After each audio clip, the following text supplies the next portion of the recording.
so much as the best one.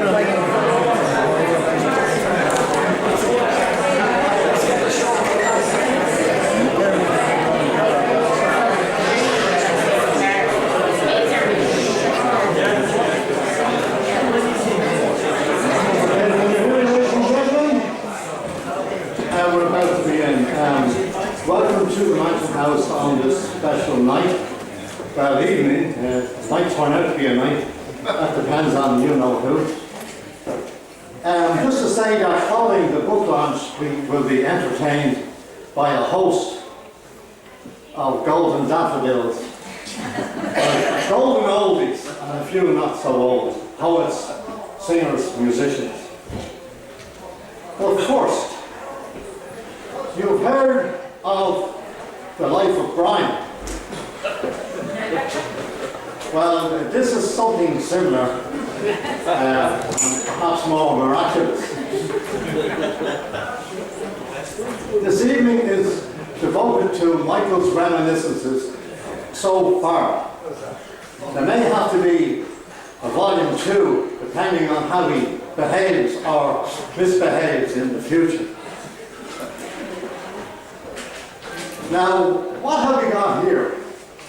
It's called The Importance of Fruit, and it looks like a fruit cocktail. A cocktail of tall tales, but there's nothing tall about it. It's all true. Now you might wonder when you're halfway through how it can possibly be true that one person could have achieved all of these things. But it is, and that's because we're talking about Michael O'Flannigan.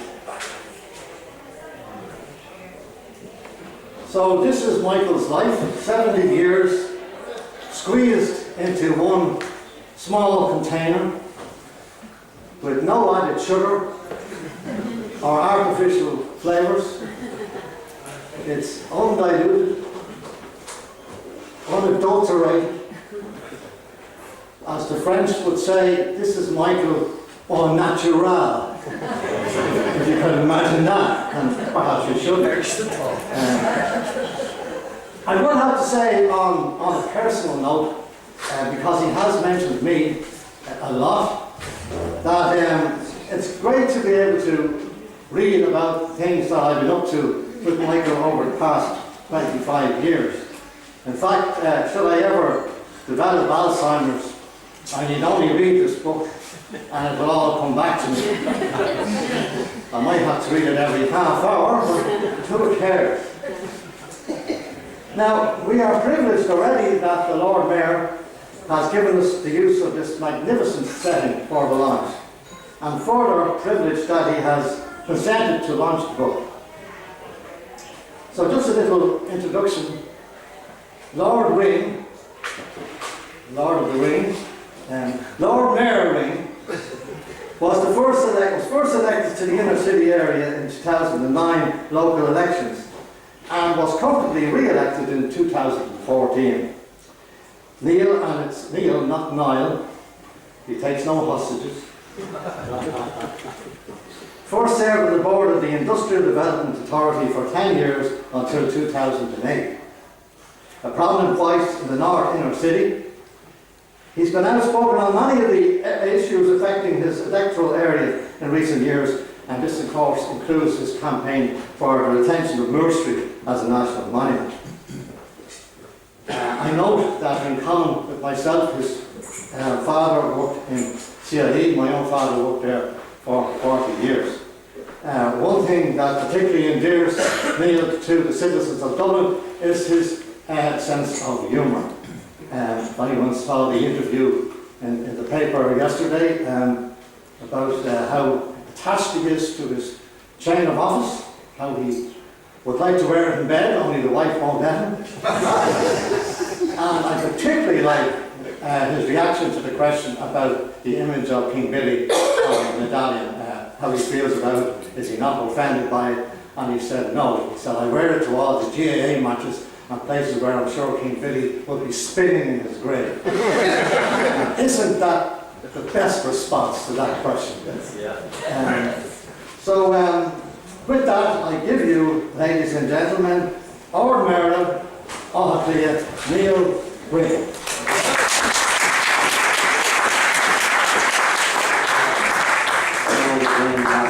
Well, I do, I'm from Bevan Shaw, come show on our Eve show, on our show. It's really lovely to be here on such a lovely occasion. And I met Michael, well, I've known Michael a long time, but I met him at the Kilmainham Mills celebration, and already his book is, as you know, Michael is out of date. On page 156 it mentions the campaign for the retention of Kilmainham Mills, and as you know, Dublin City Council have now purchased that, and we had a great night of celebration. And I think everyone knows that Michael was in the forefront of that campaign to make sure that that was saved. It has been saved, and that's another great chapter in our history in Dublin. And we've also saved Tom Clark's shop on Eamon Street, and hopefully Moore Street, as Liam was saying, will be saved. But just to get back onto this launch of this book, the importance of fruit, and I would point out that they don't serve any alcohol while the Lord Mayor is speaking, so you're all hoping it'll be a nice short speech. I would also point out some of the security. These are all Southsiders. We have metal detectors that should go out, so don't think about taking on the witches. And in fact, there's no point, because the Northsiders, we got it already. It's basically well cleared out. But look, the book is great. The importance of fruit, and fruit is obviously a produce. You can have a tree and it produces nothing, there's a lovely quote from the Bible inside, and it's a confusing quote if you look at it. Why would Jesus be condemning a tree that didn't produce fruit? Because it was actually about righteousness and this people who, there's no substance, it's just there and they don't do anything, they don't contribute, and the fruit is the contribution. But in any event, Michael goes on about Emmett Road and Bunting Road and St Agnes and Crumlin, where apparently there was 85 in the class. And they also, I didn't read it quite, did you do the boxing and Irish dancing together, or were they the same? I'd have to see that. And then of course, being a big head, he talks about all his friends, Phil Dinnis and Bush Shields there, and all his famous friends, name dropping all over the place. Of course, he has Northside roots. That's why he is such a magnificent character. He puts it in the book, it's there in black and white. Michael O'Flanagan, your grandfather, lived in Dominic Street in 1901. He had moved over by 1911. He'd moved on to the south side, but he got all his education, and now I know he was from Tyrone, which might have conflicted you there in September during the football final. It did, yeah, I'm sure it did. But look, what Michael's done throughout his life, if we could do 10%, we'd be delighted. And the part I admire most about Michael is his passion and his commitment towards causes. For example, the hunger strikes in 1981.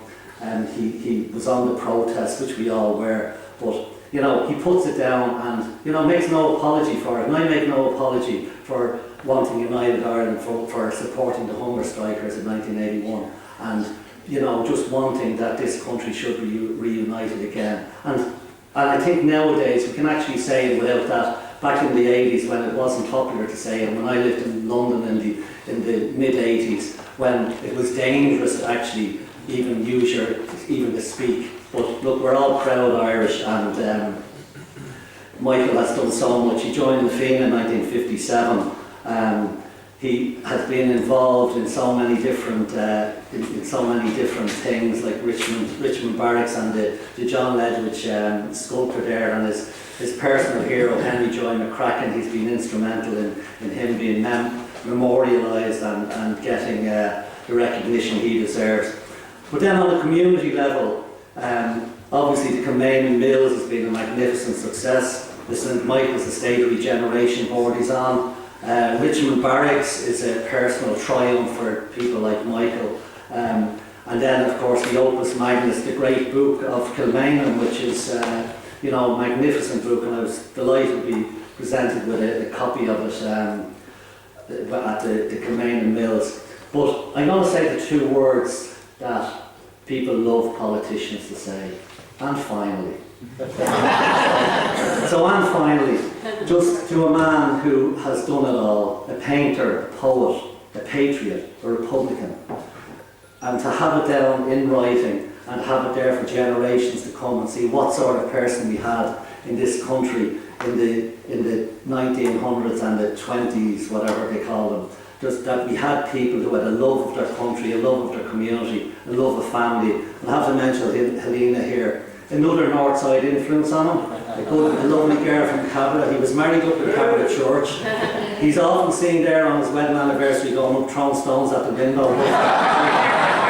That's when he ventures North Side. But look, a great guy, a great book, and what I'm going to say now is Gur Mahagut Mihal Osram Leor Tasha Leor Intak Taon, fabulous book. I want everyone here to buy a copy, and the only way you're getting free drink in this house, my Southside gaff as I call it, is you have to show the barman a copy of the book. So with that, I announce the book officially on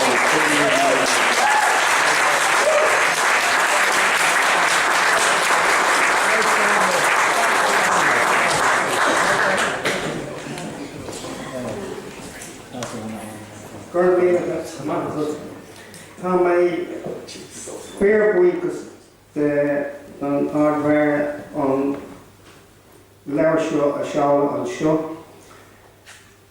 Fear na cánta, cáiliú, agus tá mór misneach aige bheith an seo. Okay, thank you very much.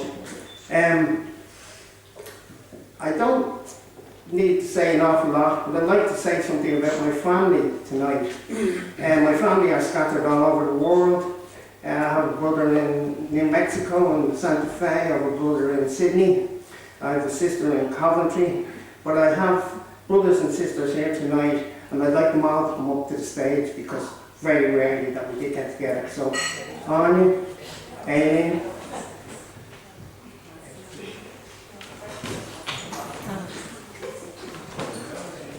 Myra, Carson, Colin,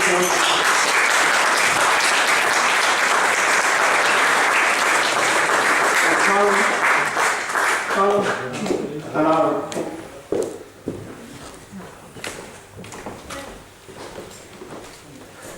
They all get mentioned in my book, and I'm very proud of my family. I'm the eldest of 12 children, and that, as you will see in my book, the thing that my father valued most in his life was his large family. So I hope you enjoy that particular chapter. Okay? Thank you very much.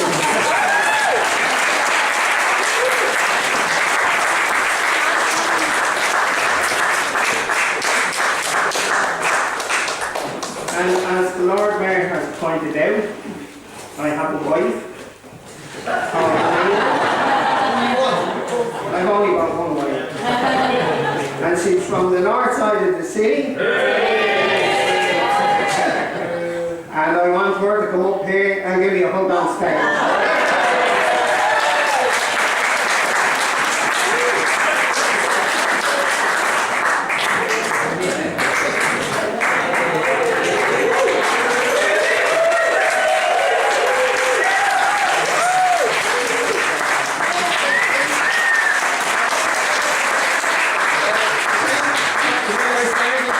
This book, my wife said you will have to tell the truth. And I said, oh, I cannot tell the truth. And she said, if you don't tell the truth, what did you say? I write another biography.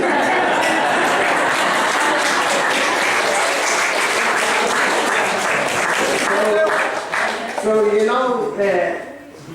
know who rules the roost in their house. So I told the truth as far as I could, right? So I'm not going to say much more. We have a good cast of people here tonight, poets, singers and musicians, and I don't waste any more time. So I'll just read one poem, and it's called Breakfast. And when you read my chapter on my dad, you will understand how significant this particular poem is. Okay, it's called Breakfast. Through the yellow canvas flap, a pallid gleam floods in, lighting my sleeping brothers as they lie in jumbled ease. Beneath the soft red quilting where they dream on shallow foam, they stretch occasionally, sighing to the sound of cooing wood pigeons. Outside, a cool white mist shrouds the purple heather as a vapid sparkling dew anoints the dull green plain. My father pumps his prime stove till it wafts its acrid odour, then persistent in its hissing, it splutters flames of crimson. Still later, all is stifled by a sweeter sound of sizzling. Fried cornbread, eggs and bacon are our breakfast in the wild.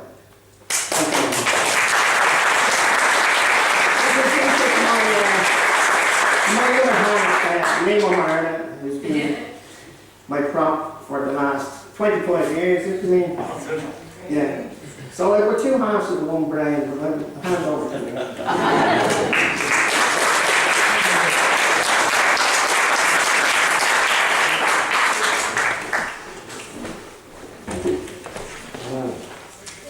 I always have to do this. For the past 25 years, it's been up and down with the microphone. I have a list of names, and I had a quick look at it, and it's quite familiar, some of the names on here. The first time I saw this list of names, it was nailed to a board outside of the Court 44 in the Bridewell. Now, I've been trying to watch who's coming in and out to see who have we actually got here, but so we just have to make sure that the people I call out. The first person is Rachel Haggerty, who was one of our winners of the Ledwidge Poetry Award, a competition that we've been hosting now for 20 years, and we're accepting entries actually at the moment for this year. But Rachel was one of our winners, and Rachel is here to read two poems for us, Rachel.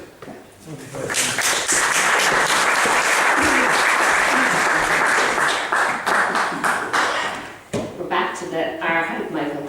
It's a great honour to be here to help with the launch of this wonderful book, The Importance of Fruit. I think it should be called The Importance of Michael O'Flaherty, because you have helped so many neighbourhoods in this city. You are a true Dubliner, and you are also a Dublin writer who is concerned with writing about Dublin, helping other Dublin writers and giving voice to people who normally, through the great literary history of Dublin, have not had voice, and you have been part of that, of saving neighbourhoods and finding voices, and I appreciate all the work that you do, Michael, and with me, with the Francis Ledwidge, and I'm trying to get my nose into your new book. I'm a poet, but I didn't grow up in a house with many poetry books. I grew up in a house of song. Songs were the first poems I ever learned, and I say that to my students. I work down the road in Trinity. I say, you don't need to grow up with poetry books hanging off the backs of every shelf. You just need to grow up with a family like mine who had the ability to have a sing-song. The song map. Late at night, we hear folks sing of women. Awelia, Awelia, Awelia. Of men behind bars, gone mad with the jingle jangle of that owl triangle. Dad belts out his dream of Joe Hill. Ma keens over her foggy Jew. We learn the song map of a small island via the landmarks of mangled hearts. In town, on Raglan Road, out the country, down by the Sally Gardens. Lovely buckety words, feral jigs and lonesome airs haunt our heads. We are lulled, fall asleep, top and tail siblings in rickety bunk beds.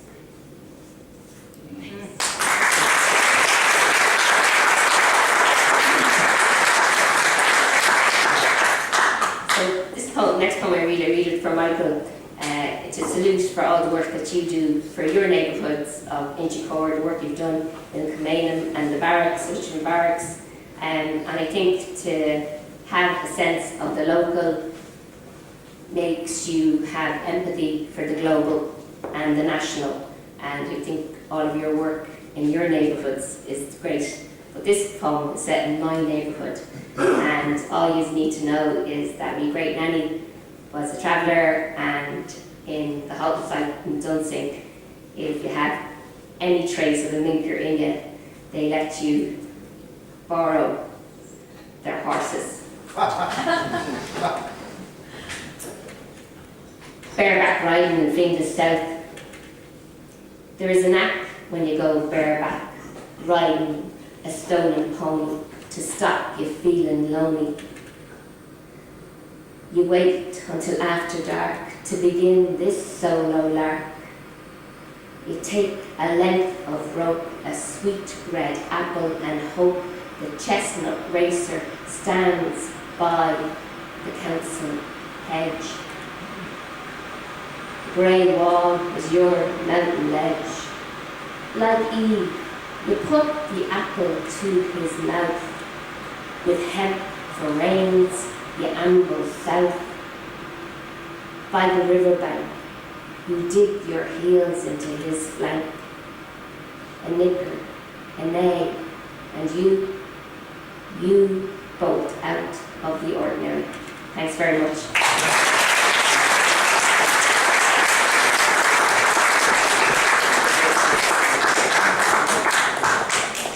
Thanks, Rachel. I really enjoyed that. Michael, I don't think there's anybody in the poetry business who hasn't heard of Jean O'Brien. She's republished her book Fish on a Bicycle, which is ironic because Jean gets around with or without her bicycle. In fact, it must be like that character in Michael Keaton's Multiplicity. There must be several clones of Jean out there. But one of them is here tonight anyway, and going to perform for us, Jean O'Brien.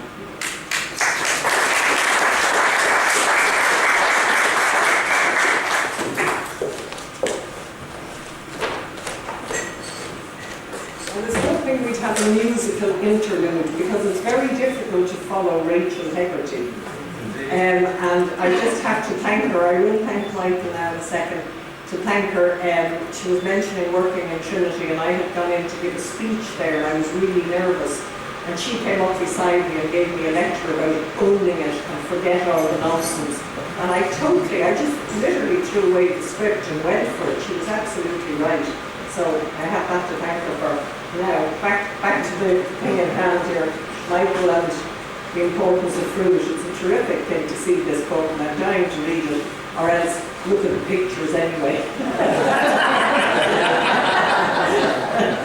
Michael is a bit like the person who, the chap who used to bring in the Grand National every year. Nobody knew who he was, nobody knew how he got there. But Michael is in every event in this stage. Michael is there somewhere, And as Rachel said, he's a great man, and he's in for all the causes and helping Kilmainham Mill, etc. And I, in the last 3 years, have moved into the same area, so it's brilliant to catch up with him again, because I did in another life know himself and Liam, so many, many years ago. Don't go that far. Okay. I chose a poem to read called Felled, and it's kind of an everyman poem about seeing a tree that you know and grow, when you're a child and climbing trees. And I lived for 50 years near the Dodder River and used to walk there as a child, played there and climbed all the trees, and had carved my initials on one of them. and came back many years later as an adult one winter after a storm to see the particular tree on the ground. I didn't know it was until I looked hard and could actually see my initials on this tree, so it sort of brought things back, and it's called Feld. The place is in quiet uproar. A tree has broken rank from the stand and lies, roots exposed on the grass. It is early, the park is empty. School children have been and gone and won't be back until the next bell sounds, which leaves me here with the stricken tree. Already, colonies of beetles are gathering for a full frontal assault. Lichen is sending out spore scouts to test the terrain.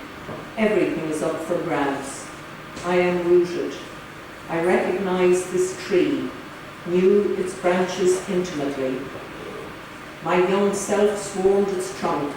The branches cradled me between clear air and the green grass that waited should I miss a step or underestimate my weight and the sapling strength of this young tree. We grew together. I climbed and broke cover and became part of the canopy. Rows of chimneys rose from grey slate roofs. The birds pecking the ground below looked displaced, and I seemed that bit nearer to the sky. I made the first cut then, made my mark bite into the living trunk, watched sap weep and felt a pang, but the urge to leave my name like a three-way secret between me, the sky, and the tree was deep. Now I find the initials grown distorted, like loss that walks when left unattended.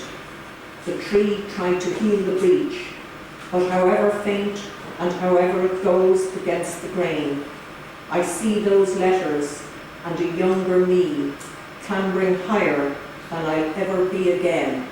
I touched the wound and woke.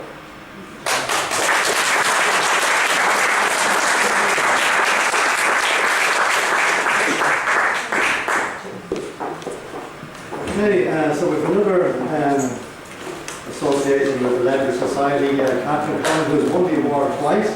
She's also now singing and composing her own songs and has recently won a prize for her own song. So here's Catherine.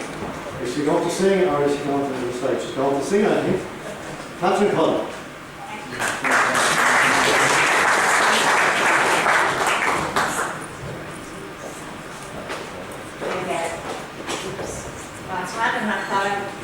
Rachel and Jean with poems, so I'm going to break out of the song instead. Alright? It's so crowded here. It's a great audience, and it's hard to take the guitar out before you come up here.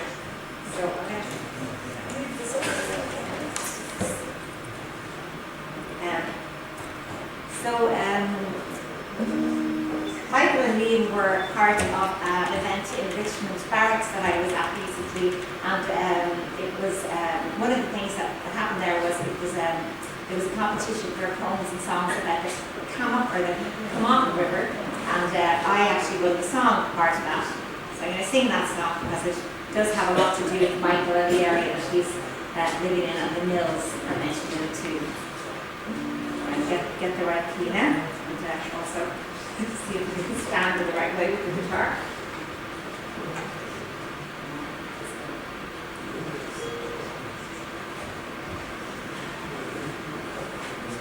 By the way, Camock comes from the Irish Con Ishgar, which means crooked water. And so the name of the song is Crooked Friend, no implications, no anyway,